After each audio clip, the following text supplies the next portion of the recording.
रामू और सोमू की दिवाली।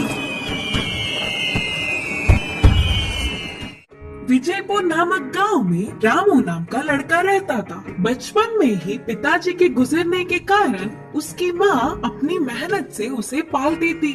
जंगल से लकड़ियाँ जमा करके लाकर उन्हें बेचकर अपने बेटे को पढ़ाती थी। दिवाली के उत्सव पर सारे लोग पटाखों से आतिशबाजी करने पर उसे भी पटाखे दिलाने की हर साल माँ के पास जिद करता था। ऐसे आगे बड़े होते होते माँ की मेहनत और परेशानियों को समझते हुए रामू ने पूछना बंद कर दिया। दिवाली के उत्सव के दिन बहुत सारे पटाखों से आतिशबाजी करने वालों के घरों के पास जाकर बहुत देर उधर ही खड़ा होकर उनके उत्सव को देख खुश होता था। अचानक इस साल विजयपुर में एक बड़ी सी महामारी के आने पर इस बार की दिवाली उत्सव नहीं मनाने का निर्णय गांव के सारे बड़ों ने लिया था। हमेशा की तरह ही दिवाली की शाम में गलियों में घूम रहे रामू को एक बड़ी सी बंगले में एक बच्चा रोता हुआ दिखा। क्षणों में मन चाहा मिलने वाला पैसे वाला लड़का क्यों रो रहा है करके रामू समझ नहीं पाया और कारण जानने की इच्छा से रामू उस लड़के के पास गया तो उसका नाम सोमू करके पता चला। सोमू क्यों रो रहे हो करके पूछा रामू।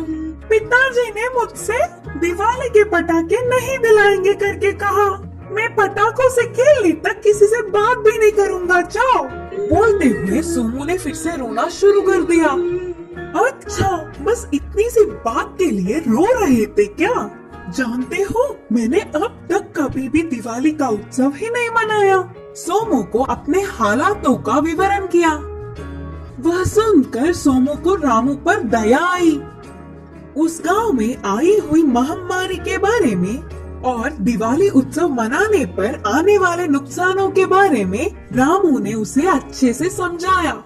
अच्छा, तो मैं अब समझा कि पिताजी मुझे पटाखे क्यों नहीं दिला रहे थे और मेरा गुस्सा भी चला गया। पता है मेरे दोस्त कोई नहीं।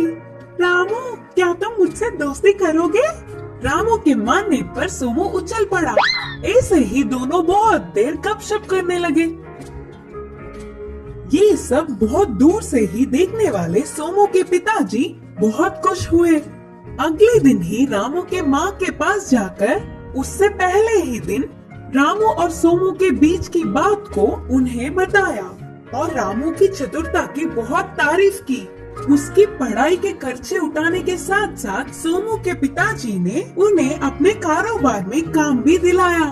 उसके बाद की दिवाली में महामारी के जाने पर बड़ों ने बहुत सारे पटाखे दिलाए और रामू सोमू मिलकर उन पटाखों से आतिशबाजी करके बहुत खुश हुए।